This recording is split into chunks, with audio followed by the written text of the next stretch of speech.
Assalamualaikum warahmatullahi wabarakatuh. Perkenalkan, nama saya Rofil Miska dari kelas 12 MIPA IMA Anur Nusa. Pada kesempatan kali ini, saya akan menjelaskan materi kimia terkait dengan sifat koligatif larutan, terkhusus pada pembahasan penurunan tekanan uap.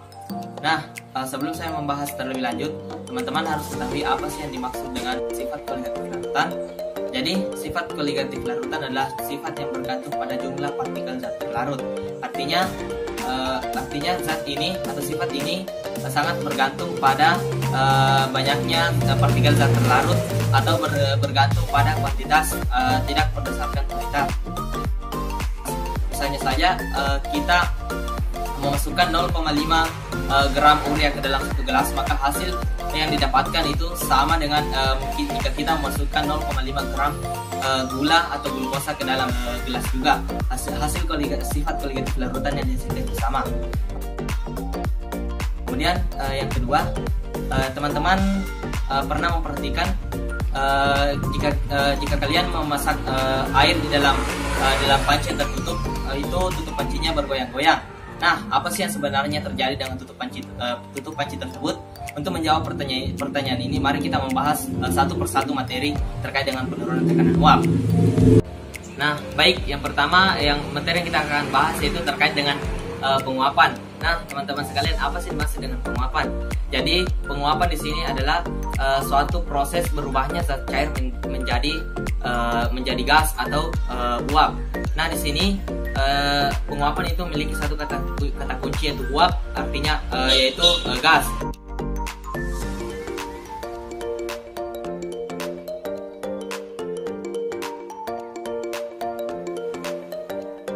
Teman-teman pernah memperhatikan jika kita membiarkan semangkuk air di ruangan terbuka, nah apakah yang akan terjadi pada air tersebut? Dan apakah teman-teman tidak memperhatikan bagaimana jika kita menjemur pakaian yang sedang basah dan lama-kelamaan pakaian itu akan kering? Nah, apa sih sebenarnya terjadi pada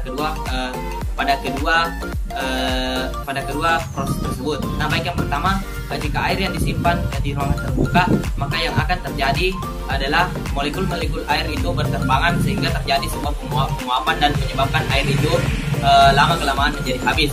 Sedangkan jika kita menjemur pakaian, proses yang dihasilkan itu sama, bahwa air yang terdapat pada pakaian tersebut itu molekul-molekul air berterbangan sehingga menyebabkan pakaian itu menjadi kering.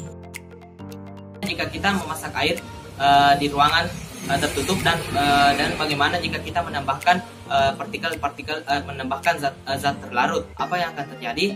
Yang akan terjadi pada air tersebut adalah air mengalami penguapan yang cukup lama dan membutuhkan waktu yang sangat lama untuk mengalami tingkat penguapan atau puncak penguapan. Hal inilah yang dimaksud sebagai penurunan tekanan uap. Nah, untuk lebih jelasnya teman-teman dapat melihat pengertian tekanan uap dan penurunan tekanan uap pada video berikutnya.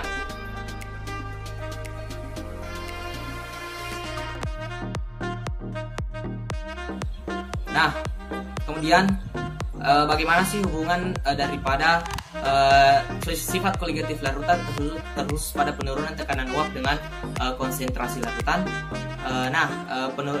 Hubungan ini akan dijelaskan jika kita mengamati salah satu contoh soal sebagai berikut, seperti yang akan saya jelaskan sebagai berikut. Sebelumnya, saya akan menjelaskan rumus daripada penurunan tekanan uap.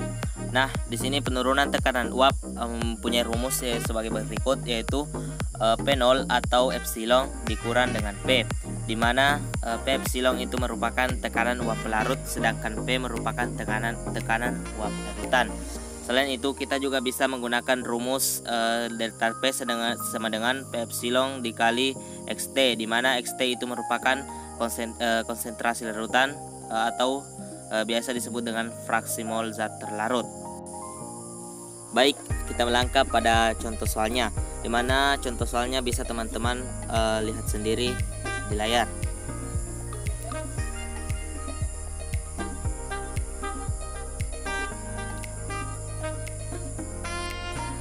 Pada soal ini sangat jelas diketahui bahwa pelarutnya itu air, sedangkan zat terlarut yaitu glukosa atau C6H12O6.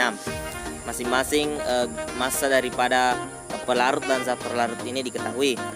Massa dari zat terlarut atau glukosa yaitu 90 gram, sedangkan massa daripada zat pelarut atau air yaitu 171 gram.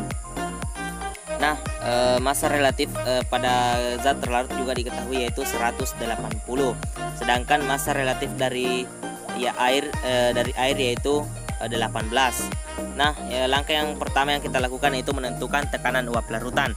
Rumusnya yang digunakan yaitu seperti rumus yang dipakai di samping, yaitu P sama dengan epsilon dikali XP, di mana epsilonnya itu sudah diketahui yaitu 17 mmHg.